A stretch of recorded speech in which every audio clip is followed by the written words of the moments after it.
에베소서 4장 17절부터 24절까지 함께 우리 교독하겠습니다.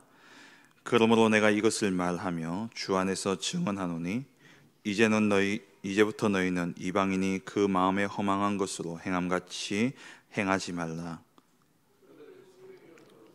그들 가운데 있는 무지함과 그들의 마음이 굳어짐으로 말미암아 하나님의 생명에서 떠나 있도다.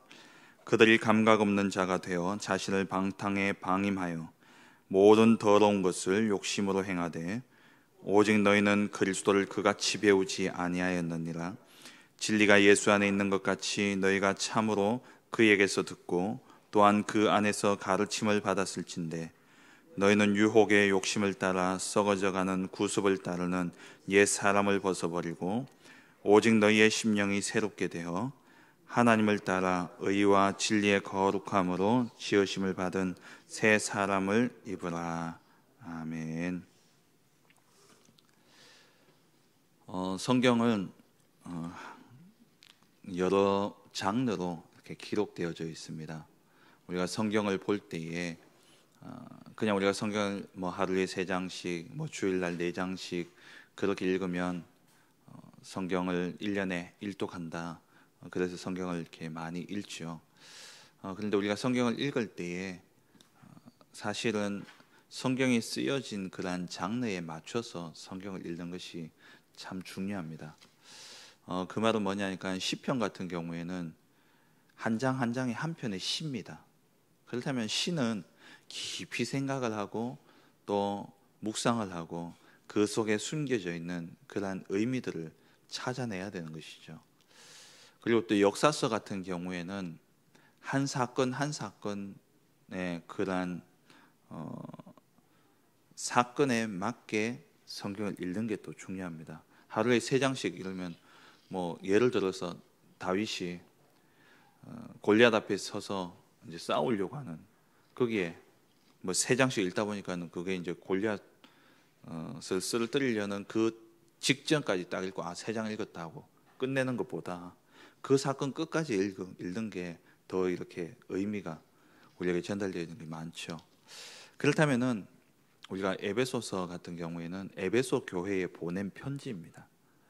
편지는 사실 처음부터 끝까지 한 번에 읽는 게 더 좋죠.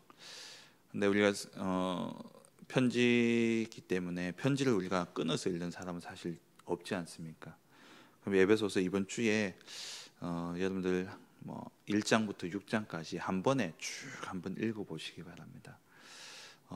이 편지를 바울이 왜 썼고 이 편지에 기록되어진 의미는 뭐고 그리고 이 편지를 통해서 바울이 진짜 하고자 하는 그 말은 무엇인가. 사실 이 에베소서를 읽어보면은 주된 그 핵심은 하나 되어지는 것입니다. 이방인들이 예수 믿고 돌아왔는데 그들 속에 아직 그리스도 안에서 새로운 피조물이 되어졌음에도 불구하고 구습을 따르는 그러한 옛 모습들이 아직 남아있기 때문에 이러한 것들이 계속 걸림돌이 되어져서 하나가 되어지지 못하고 있던 것이죠. 그래서 에베소서를 읽어보면은 계속해서 바울이 이야기하는 게 뭐냐면은 화목하게 되어지고 하나 되어지는. 그래서 바울이 에베소서 1장에 보면은 하늘과 땅에서 통일되게 하려 합니다. 이러면서 하나에 될 것을 이야기를 하고 있고요. 그러면서 2장에 넘어가서 우리의 과거, 현재, 미래를 이야기하고 있죠. 죄와 허물로 죽었던 우리를 살리셨고 그리고 지금 불순종의 아들들 가운데서 역사하는 영 사단에게서 우리가 완전히 해방되어졌을 뿐만 아니라 하늘에 우리가 안침을 받았다. 천국에 우리가 들어갈 자격을 얻었다. 그리스도 안에서 우리가 받은 이 구원은 완전히 새로운 것이다. 이야기를 하면서 그 뒤에 우리가 십자가로 그리스도 안에서 우리가 원래는 멀리 있던 이방인들과 우리가 절대 하나 될 수 없는 이 유대인들이 그리스도 안에서 십자가에서 화목하게 하신 그 그리스도 안에서 우리가 하나 되어졌다 이야기를 하고 있죠. 그래서 3장에 넘어가서 그리스도의 사랑의 깊이와 넓이와 높이 이 사랑 안에서 우리가 4장으로 넘어와서 하나 되어져야 될 것을 말씀하고 있는 것입니다. 4장에 보면은 그리스도의 몸된 교회 이야기하면서 그리스도를 머리로 해서 우리가 다 각각의 지체가 여러 모양이 있지만 그리스도 안에서 하나 되어져야 된다. 그게 교회다 이야기하시면서 왜 그러면 하나 되어지지 못하냐? 옛날 것 때문에, 우리의 옛 체질 때문에, 옛 틀 때문에 우리가 하나 되어지지 못하는 그런 모습을 말씀하고 있죠. 그게 오늘 본문이고요. 그래서 우리가 새 사람을 입었기 때문에 그리스도 안에서 그리스도의 안에 있는 그 진리, 그리스도 안에 있는 그 복음으로 우리가 가르침을 받았기 때문에 이제 옛것을 다 벗어버리고 심령이 새롭게 되어져서 그리스도 안에서 하나 되어질 것을 말씀하고 있습니다. 근데 이게 우리의 노력과 우리의 열심이 아니라는 거예요. 우리는 쉽지 않습니다. 때로는 우리가 분을 내고 싸우기도 하죠. 근데 우리가 그 분을 끝까지 참고 있으므로 마귀에게 틈을 주지 마라. 4장 27절에 말씀합니다. 그러면서 29절에는 우리 더러운 말은 입 밖에도 내지 말고 덕을 세우는데 소용되는 대로 선한 말을 해라. 그러니까 하나 되는 것에 모든 초점을 맞추라는 거예요. 복음은 하나 되는 것입니다. 성령의 역사는 하나가 되어지는 것이죠. 마귀의 역사는 어떻습니까? 분리, 분쟁, 분열케 하는 게 마귀의 역사입니다. 그러니까 우리가 하나 되어지기 위해서 우리의 모든 삶의 중심을 어떻게 되냐? 다 살리라는 거예요. 때로는 우리 안에 속에 분내는 그러한 일들도 있을 것이고 우리 안에 여러 가지 또 악한 말, 악한 생각 그런 것들이 일어나겠지만 그런 걸 아예 입 밖에도 내지 말고 어떻게든 하나 되어지는 그 일에 방향을 맞추라는 겁니다. 그게 하나님의 뜻이고 우리가 새로움을 입은 이유인 것이죠. 어제 우리 강단 말씀을 통해서 받았던 것처럼 옛날에 우리 모습이 어땠냐? 창세기 3장이라는 겁니다. 나 중심, 전부 나 중심이기 때문에 하나가 될 수가 없어요. 지금 우리나라가 돌아가는 그런 전국들도 보면은 한 사람의 그 장관을 두고서 나라가 사분오열하고 있지 않습니까? 정치도 보면은요 전부 다 당리 당략이에요. 나라를 위하는 게 아니라니까요. 전부 다 당의 이익과 당의 그러한 자기들의 그걸 위해서 다 추구하고 있는 겁니다.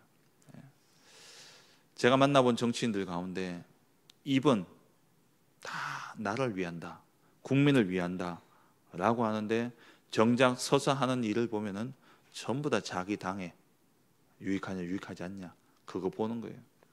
사실 이러한 모습은 조선시대, 고려시대, 신라 때부터 계속되어지는 거 아닙니까?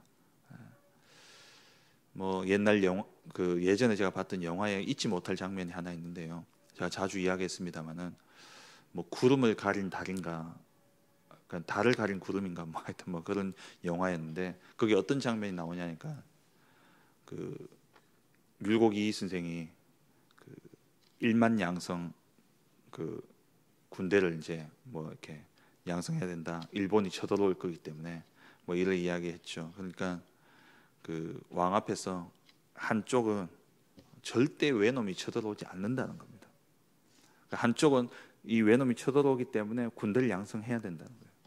그런데 이쪽에 이제 절대 안 쳐들어온다라고 막 이 이조 판사가 이야기를 하고 있는데 그 밑에 있는 신하가 귀에다가 묻는 겁니다. 대감 진짜 안 쳐들어옵니까? 라고 물으니까 이 대감이 하는 이야기가 이 사람아 지금 저쪽에서 쳐들어온다는데 우리가 쳐들어온다 그러면은 우리가 설 자리가 어디 있냐? 저쪽이 쳐들어온다 그러면 우리는 무조건 안 쳐들어온다 해야 된다. 그래가지고 온다 안 온다가 중요한 게 아니라 저쪽에서 쳐들어온다 하기 때문에 우리는 쳐들어오면 안 된다는 거예요. 저쪽에서 이 장관을 임명해야 된다니까 우리는 여기는 임명하면 안 되는 겁니다. 모르겠어요. 거기에 진짜 진리는 뭔지는 모르겠습니다만은 근데 물론 서면 안 된다라는 그런 이유도 있겠지만은 정말 나라를 위해서 뭐 지금 정기 국회도 있고 여러 가지 처리해야 될 일들도 많은데 그거에 막혀 가지고 지금 사실 얼마나 많은 것들을 잃고 있습니까? 근데 그게 중요하지 않다는 거예요. 다 자기 중심입니다. 다 나 중심이에요. 입은 그럴듯하게 포장을 하는데 그 속에는 전부 다 뭐냐? 나 중심이라는 겁니다. 내가 하나님 같이 되겠다. 하나님을 떠나버린 인생 다 자기 중심이에요. 그러니까 하나 되지 못하는 겁니다. 예수 믿고 하나님의 자녀가 되었다면 갈라디아서 2장 20절 말씀처럼 나는 죽고 내 안에 그리스도께서 사셔서 정말 하나님이 원하시는 것이 무엇이고 하나님의 뜻이 무엇인지를 알아야 될 텐데 24절 말씀에 하나님을 따라 의와 진리의 거룩함으로 지으심을 받았는데 하나님의 뜻을 분별해야 될 우리가 다 뭐하고 있냐? 구습을 쫓아서 나 중심에 다 빠져 있다는 겁니다. 그리고 또 창세기 6장에 육신 중심이라는 거예요. 물질 중심. 완전히 네피림에 사로잡혀 버렸죠. 하나님의 아들들이 사람의 딸들의 아름다움을 보고 육신의 정욕을 쫓아서 안목의 정욕을 쫓아서 그렇게 살아가고 있는 겁니다. 교회 안에 들어와서도 다 자기 자리, 자기 교권 그거 놓치지 않으려고 몸부림치는 거예요.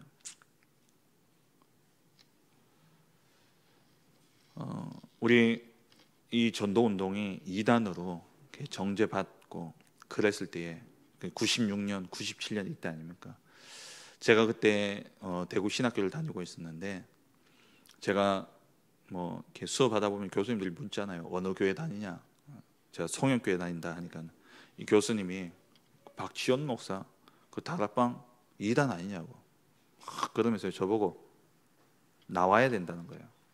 그래서 제가 이제 그 자리에서 제가 뭐라 못하고 교수님들하고 이제 1대1로 만날 때가 있었어요. 그래서 제가 여쭤봤어요. 교수님, 진짜 2단이 맞습니까? 교리적인 2단이 맞습니까? 그러면은 저도 이제 신앙생활을 해야 되는, 그 목회를 해야 될 중요한 이제 준비의 시간표인데 그럼 제가 나와야 되지 않겠냐고. 근데 제가 지금까지 보고 제가 들었던 제가 모태신앙으로서 지금까지 교회에서 배웠던 그 모든 것들이 사실 하나도 제게는 부딪히지 않았다고. 그러면서 이렇게 물으니까 하시는 이야기가 그 가운데 한 분은요, 유 목사님이 부산중앙교회 부교육자 계실 때 담임 목사님이셨던 분이에요. 내가 유 목사 데리고 그렇게 있었는데 내가 그 사람 잘 안다. 근데 2단 아니라고. 그분의 말이에요. 목이 뻣뻣해가지고 그래서 한 번만 숙이면 되는데 그 교권이다 이렇게 딱 이야기하더라고요. 근데 이 교수님이 저한테 그렇게 이야기했는데 옆에 한 분만 계시면은요 2단이라고 막 그러는 거예요. 다 뭐냐 자기 자리, 자기 위치, 교권 거기에 걸린 거예요. 2004년도에 우리 대구의 대명교회 담임이셨던 임태동 목사님이 합동 측 총회장이셨죠.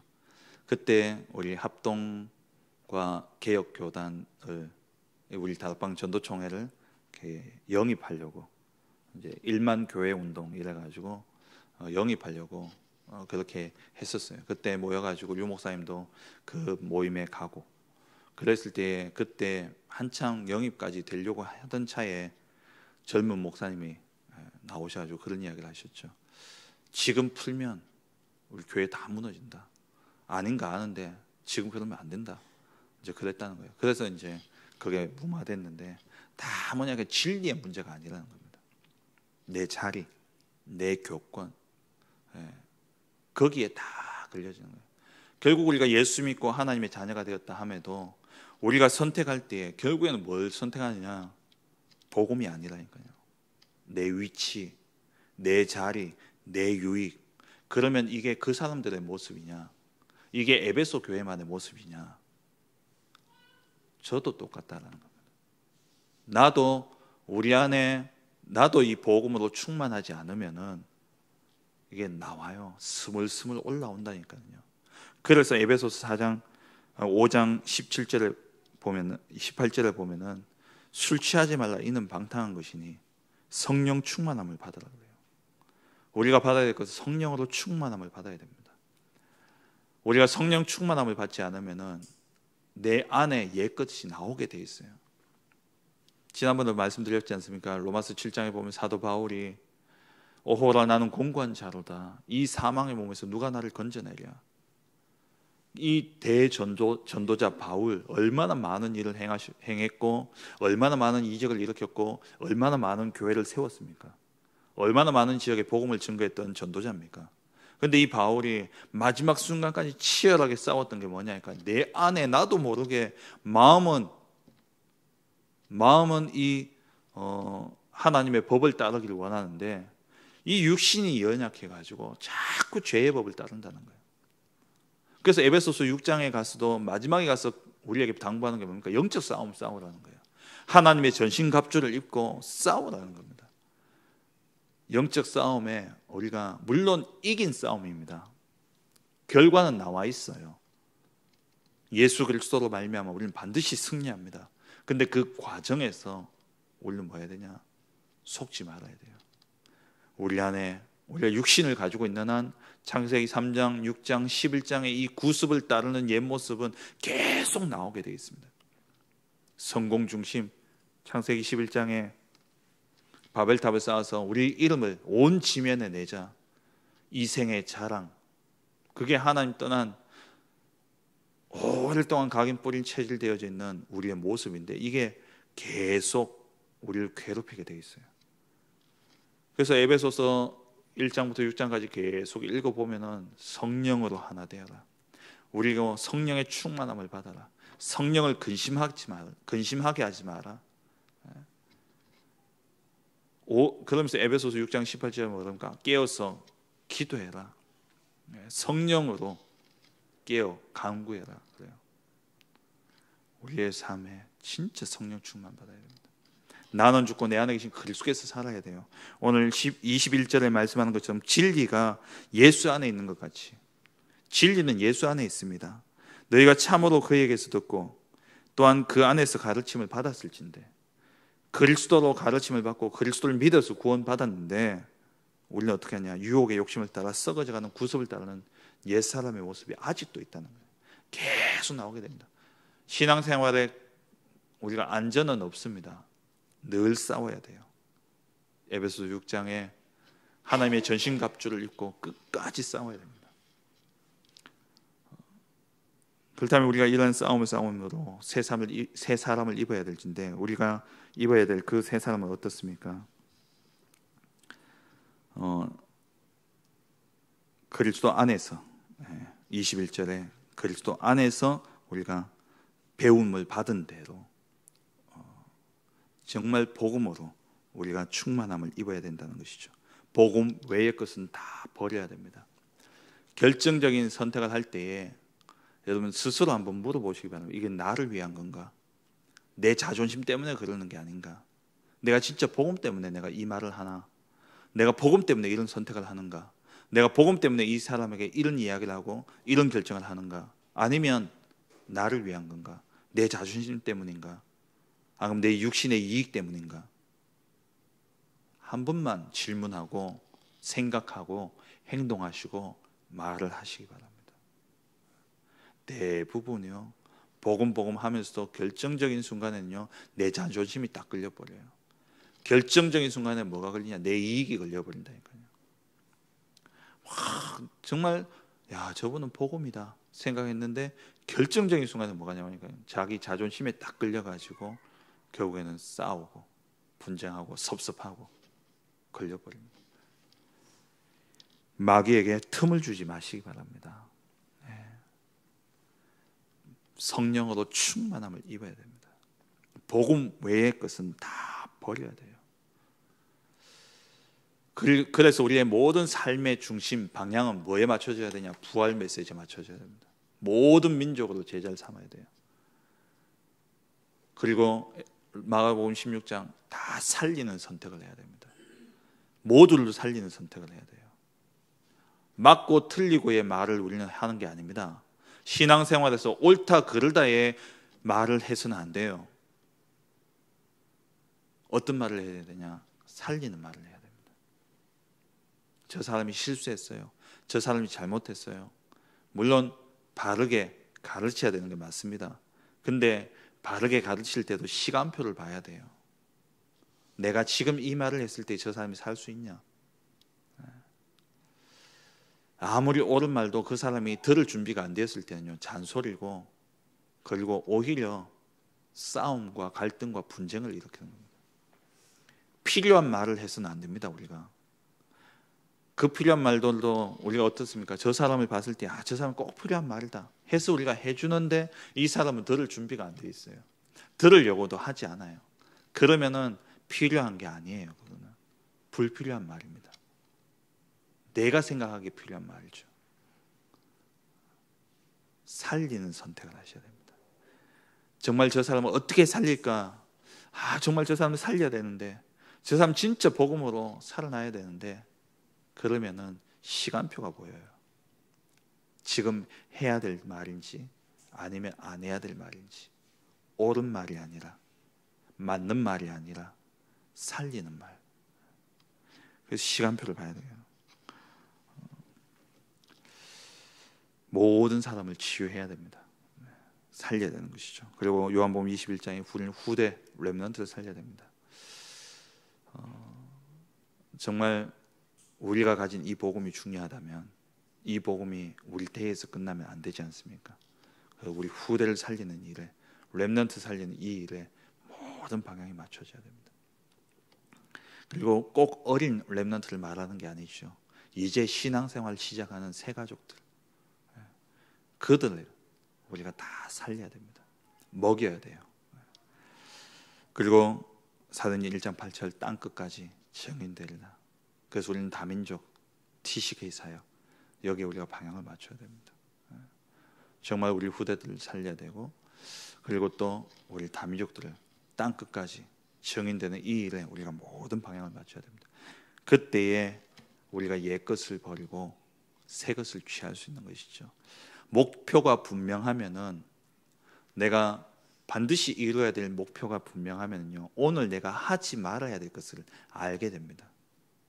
우리의 목표가 뭐냐? 모든 사람을 제자로 삼는 것이고, 모든 사람을 치유하는 것이고, 정말 후대를 일으켜 세우는 것이고, 그리고 땅끝까지 세계 복음화, 이게 우리의 목표고 목적이에요. 하나님 우리를 부르신 이유고 그리스도께서 우리에게 남기신 사명입니다. 이게 우리가 해야 될 일이라면 오늘 안 해야 될 게 나와요. 오늘 내가 하지 말아야 될 것, 버려야 될 것이 나오게 되어 있습니다. 그래서 이번 한 주간 동안 정말 주님이 우리에게 맡기신 이 네 가지의 사명 굳게 붙잡으시고, 복음 외의 것은 다 버리고 정말 복음 누리는 가운데 끝까지 영적 싸움 싸우며 구습을 쫓아 살아가는 옛 사람이 되어지지 말고 새로운 심령이 되어져서 새 삶을 사는 새로운 사람으로 살아가는 복된 한 주간 되어지시길 주의 이름으로 축원합니다. 기도하겠습니다. 주신 말씀을 붙잡고, 사실 내가 죽는다라는 것은 쉬운 일이 아닙니다. 그런데 우리가 반드시 이루어야 될 이유와 목적이 있다면 나를 내려놓을 수 있는 것이죠. 하나님 주신 사명 붙잡고 정말 전도, 선교, 세계 복음화, 이게 우리의 삶의 이유고 존재의 목적입니다. 그렇다면 여기에 반하는 것들은 다 내려놔야 됩니다. 정말 오직 성령으로 충만함을 입어서 하나님 우리에게 맡기신 사명 감당하는 전도자의 삶을 사는 복된 한 주간 되게 하여 주옵소서. 말씀 붙잡고 기도하시고, 또 우리 한 해 주신 교회 기도 제목, 만민을 위하여 길을 들다, 후대를 살리고 또 시대를 취하며 237 나라 살리는 교회가 되어줄 수 있도록, 또 우리 앞세우신 담임 목사님 귀한 또 사역, 중남미 사역을 두고서 기도하시고, 원로 목사님과 또 우리 저와 또 우리 모든 교육자들 위해서 기도하시고, 또 중직자, 렘넌트, 교회 안에 영육간에 질고당하신 성도님들, 또 우리 교회와 연결되어 있는 모든 선교 현장과 선교사님들, 그리고 우리 교회에 와서 지금 훈련받고 있는 해외 사명자들, 차세대 선교사들 위해서 기도하시고, 그리고 또 우리 방글라데시 선교 사역을 두고서, 또 우리 테크노폴리스 하나교회 1104 그 약속 말씀 붙잡고 이 시간 우리 합심해서 함께 기도하시고 개인적인 기도 제목 가지고 힘 닿는 데까지 기도하시다가 자유롭게 돌아가시겠습니다. 함께 기도하겠습니다.